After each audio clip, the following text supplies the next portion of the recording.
Hello and welcome to yet another episode of The Investing Edge. I'm Sumaira Abidi. Wealth management as a science has evolved rapidly over the last many years. It's no longer just about maximizing your returns. It's as much about minimizing your risks.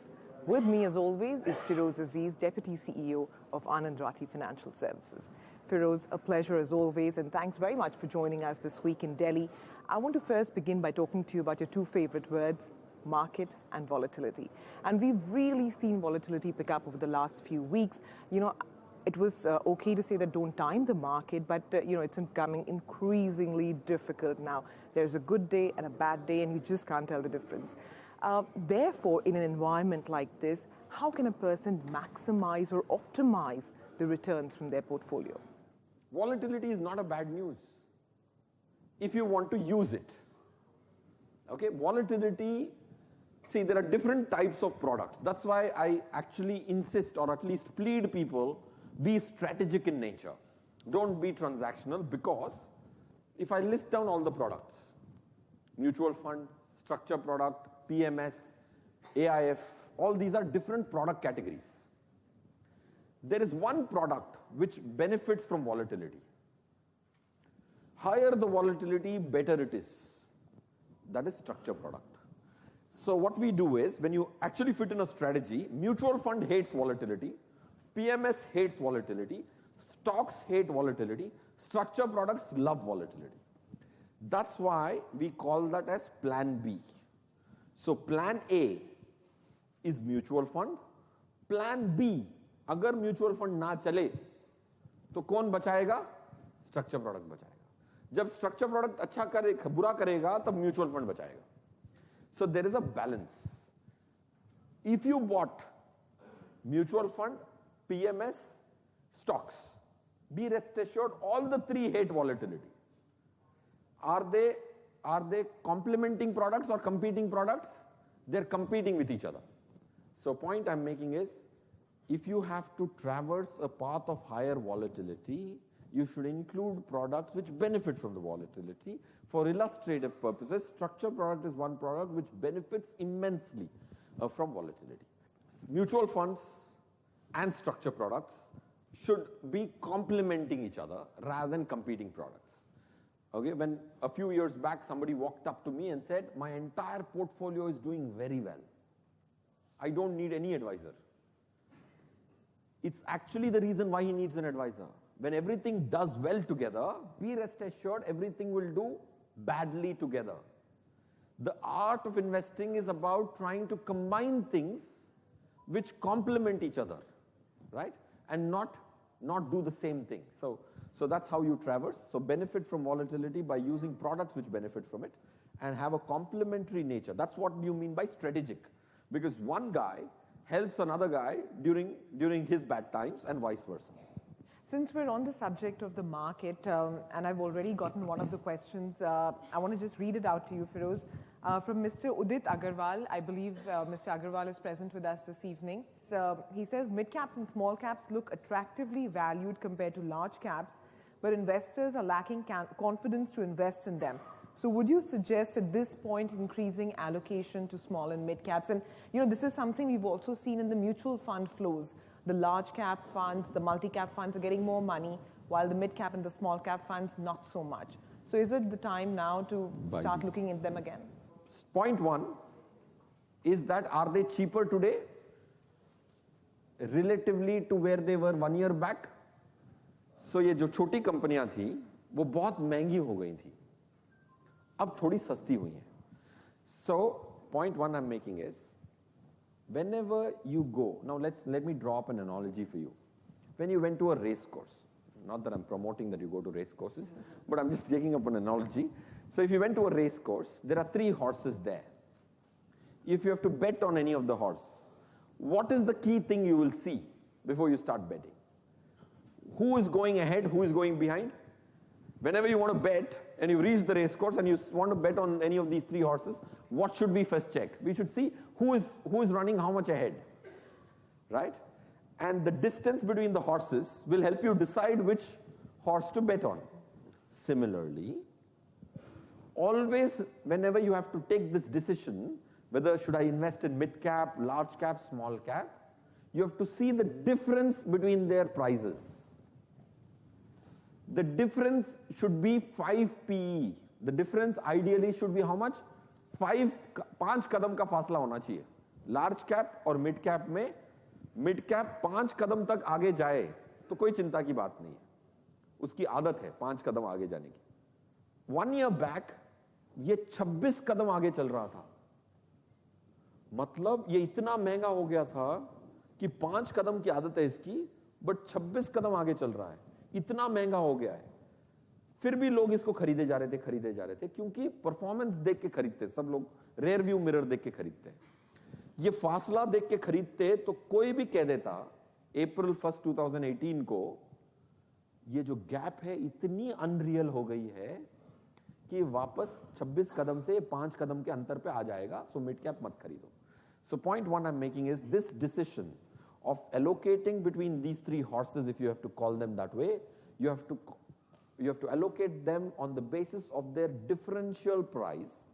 Mid caps and large caps should have a differential price of 5 P. Last 20 साल में अंतर कितना रहा है? 5 कदम का अंतर रहा है. 1 साल पहले 26 कदम का अंतर हो गया. Automatically you should say, bhai, this 26 kadam is too much of an aberration. So today, where is the difference? The difference is 4 or 5 again. So is it come to its historical average values? Yes. Okay, quite a few people, advisors bought PMSs, mid-cap PMS, mid-cap fund. क्योंकि performance देख के client भी ललचाता है यार, मन 30% की return मिली है, इसमें डालता हूँ. Right, so that's one method. That's one very good method. If you use this method, you will be very safe with your money. So today, where are we? We are at a 4-5 difference, which is normal. But the second point important to take care of is small caps, especially in India, are not getting so much mutual fund money. ये stocks खरीदने वाले कौन है? Who buys these stocks? 3 people largely buy this stock. Foreign institutional investors, domestic institutions like mutual fund companies and insurance companies, and third is HNI and individuals like you and me. For the last 1 year, FIIs are not buying. Individuals are also not buying so much. The Garib individual is buying through mutual funds. Mutual funds have stopped buying, practically stopped buying small cap stocks because of a rule from SEBI. Most of the money which comes into mutual funds goes into 250 companies only. The smaller companies don't get any allocation from mutual fund companies.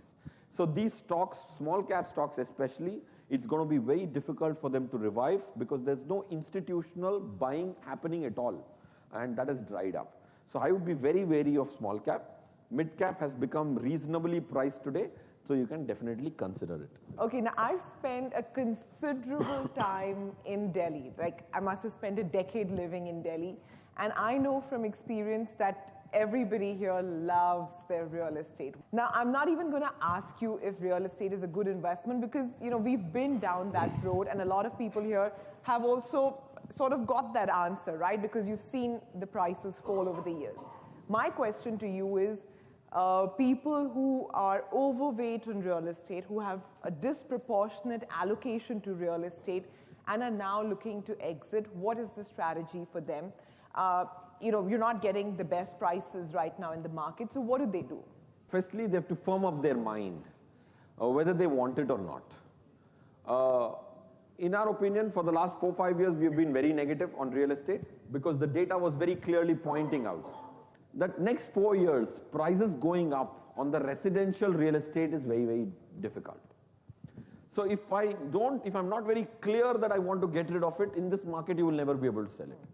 The day when I was clear 4 years back, when I put all my properties to sale, I had to tell my mind that I'm going to get rid of it by hook or crook. Then I gave those 10-15% discounts to the buyer, which lured him to take it. Otherwise, if I said, I'm okay, big gayi to big jaunga, to bikegi nahi wo. Because if I'm tight-fisted, if I say my neighbor sold it at 100 rupees, I'm going to sell it at 100, then it's only an academic exercise to see whether it will get sold because it will not get sold that way. There is immense reason why India is going through a paradigm shift on how property is going to be priced. It's a paradigm shift. We have not seen it in our lifetimes. Cash is reducing. Compliance is growing, right? Builders have been there for hundreds of years, yeah? Maybe not hundreds of years. There was no regulation on them. Zero regulation on them, practically. Of course, BMC and stuff would give approvals to. Now comes a RERA, which has never been there. So after RERA is when there is so much stress on the builder community. The largest defaults in India from September 3rd have happened only because of real estate. The latest default has happened, Altico, because of real estate. Today, India Bulls is under stress because of real estate exposure. So what happens is all good companies, nifty companies have gone through stress because builders took one stance. कुछ भी करेंगे, price नहीं घटाएंगे, माल नहीं बिके, कोई फर्क नहीं पड़ता. That one statement of all builders is actually the reason for our carnage today. You should sell it at the prevailing price where there is demand, but people don't sell it. So point is, I am very clear that as an advisor or as an owner of assets, I would not look at appreciation in residential, metro, real estate for the next 4-5 years. Feroze, we spoke about the many objectives of wealth management. One of them also, I would assume, is philanthropy, right? I mean, we're in Delhi. Delhi walon ka dil bahut bada hota hai. So you want to tell us a little bit about philanthropy and how and why wealth management actually considers it as one of their objectives? Yeah. Philanthropy is the next chronological objective, which we think, but we are today not so confident that we can make it an objective in our DNA. So we were confident of only 3. So fourth, which is philanthropy, which is the next chronological objective. In India has 2 problems. Why we Indians also want to do philanthropy. When you see some US billionaire giving away 90%, 99% of their wealth, it puts us to shame. But we also want to give it, but not in that proportions, I'm sure. But there is no good system where you're confident that. So 2 things which we are working on currently is to solve the 2 problems. One is take up a problem which you can solve substantially. Yeah. See, if I have to गरीबी मिटाओ, हम कितना भी पैसा collect कर लें, गरीबी मिटने वाली है नहीं, right? Government is struggling. So we as individuals will not be able to fulfill a reasonable task. So one task which we are more close to, we are still doing our homework, is cancer kids. There are only 50,000 cancer kids in India. 50,000 cancer के बच्चे हैं. उनको treatment भी मुफ्त में मिलता है India में, which is very good. They get good chemotherapy cycles. 3 cycles are for free, no cost paid. But the unfortunate missing link is when you give chemotherapy to kids, they need nutrition to survive. Chemotherapy, cancer के time में वो खुद ही जहर है, दवाई भी जहर है. So then they don't get nutrition, they go back to their slum. Their chance of survival goes down considerably. So if you can give 8,000 rupees of nutrition during the 3-month period, the chance of survival triples. So what do you need? You need 8,000 rupees into 50,000 kids, which is 40 crore rupees. As a group of 5,000 clients, is it easy to collect 40 crore rupees and solve the problem for 100% for the country? So first thing is we should take up tasks which are solvable in serious proportions. And the second is, the problem with philanthropy in India is it is very transactional again. You meet somebody in a social gathering, he or she says, मैं NGO चला रहा हूँ, आप कुछ donation करेंगे? तो आप कहते हैं हाँ ठीक है, आप 2-4 लाख ले लीजिए. But उसके बाद आप उनसे वापस मिलते नहीं हैं, उसकी review नहीं होती. Generally, if a wealth manager takes up philanthropy, because I'm going to meet my client every month, right? So it's not like once he gave me 3 lakhs and then I'm going scot-free without giving him any review.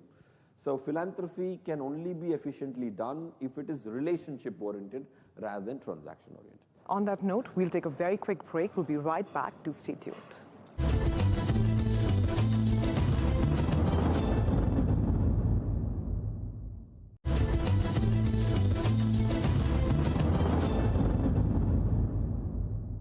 Welcome back. You're watching The Investing Edge. We're in Delhi this week and we have a fabulous audience. So it's time now to open up the floor to audience questions.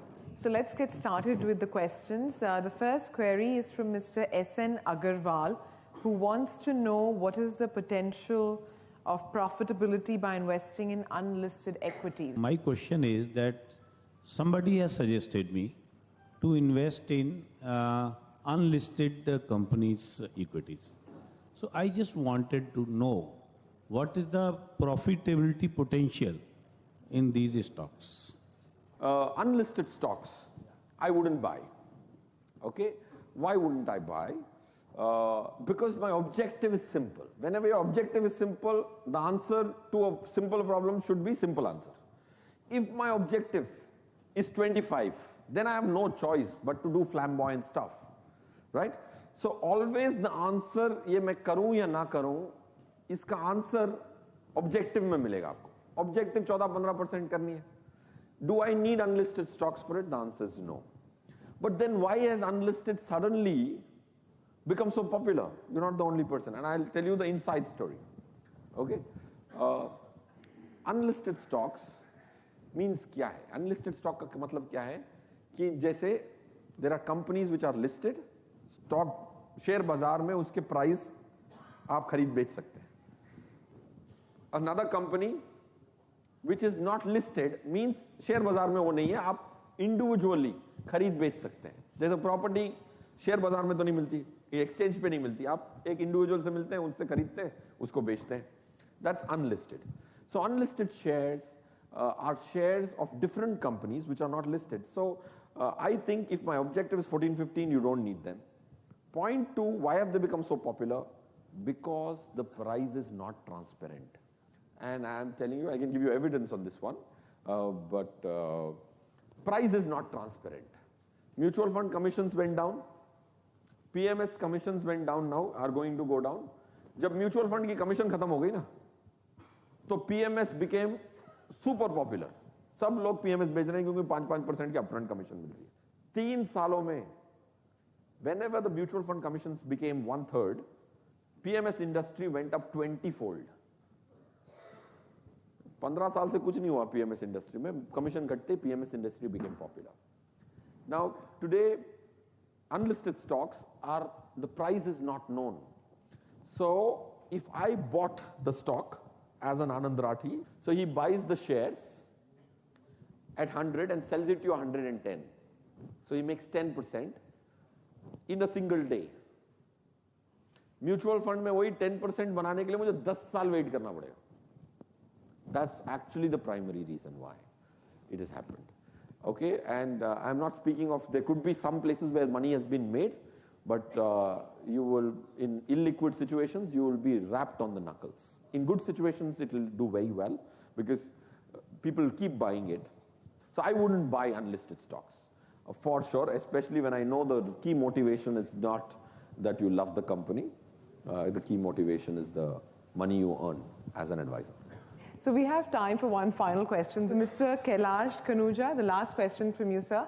He wants to know what is the basis on which you say that 15% return expectation is ideal. Sir, my question to you is, what is the basis of your statement that the ideal return would be 15% on our investment? And what is the basis of saying that if we are paying 12% tax, then it is okay, but if we have to pay more than 12%, then there is something which needs to be done to bring down the tax liability to 12%. On what basis do you say it's 15?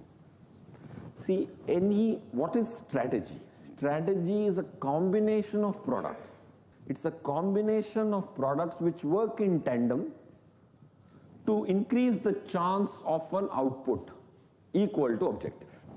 So what we did was, we listed down 8 strategies and tested these 8 strategies. ये strategy अगर मैं रोज करता 25 साल पीछे तक रोज करता, right?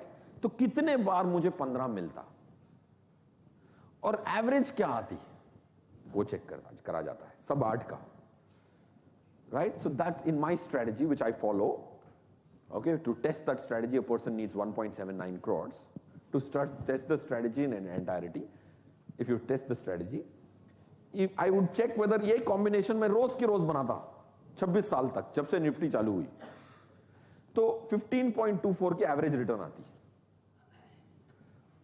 कितने बार 15 से ज्यादा आती, कितने बार 15 से कम आती. So you check it.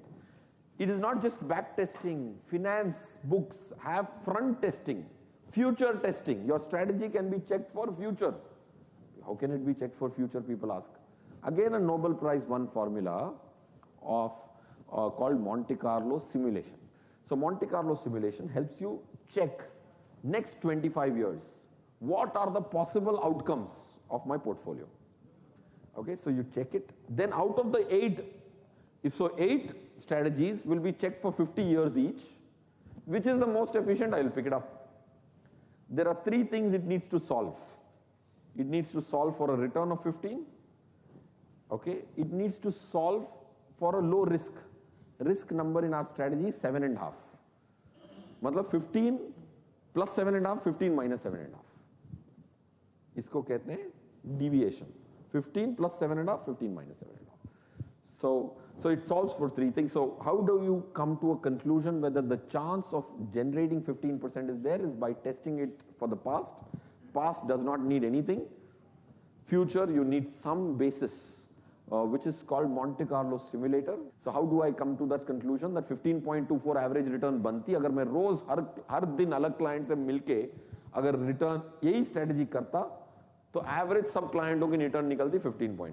उसमें से सबसे बदनसीब कितना निकलता, सबसे खुशनसीब कितना निकलता, वो भी चेक करना पड़ता है, राइट?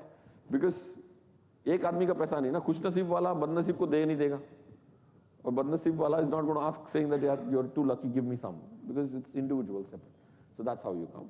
12% टैक्सेशन कैसे हो सकता है? Section 73, right? I can't plead people enough. Don't leave taxation only to CAs. It's their job, but it's also your responsibility to at least for 30 years you will use it. Learn 4 sections. At least learn 5 sections which are important. 1000 sections आपको पढ़ने की जरूरत नहीं है. 5 आप रट सकते हो तो आप CA को गाइड कर पाओगे. मैं आपको 10 चीजें दिखाता हूं लास्ट 1 साल में जो CA हड़बड़ी में वो यूज ही नहीं कर रहा है. So the point when I'm objective लिखेंगे तो किसी की रेस्पॉन्सिबिलिटी तो होगी. If you don't write it as an objective, सदियों बीत जाएंगे, वो किसी की रेडार में ही नहीं आएगा. एडवाइजर को पड़ी नहीं होगी बिकॉज वो प्रोडक्ट बेचने की कोशिश कर रहा है, राइट?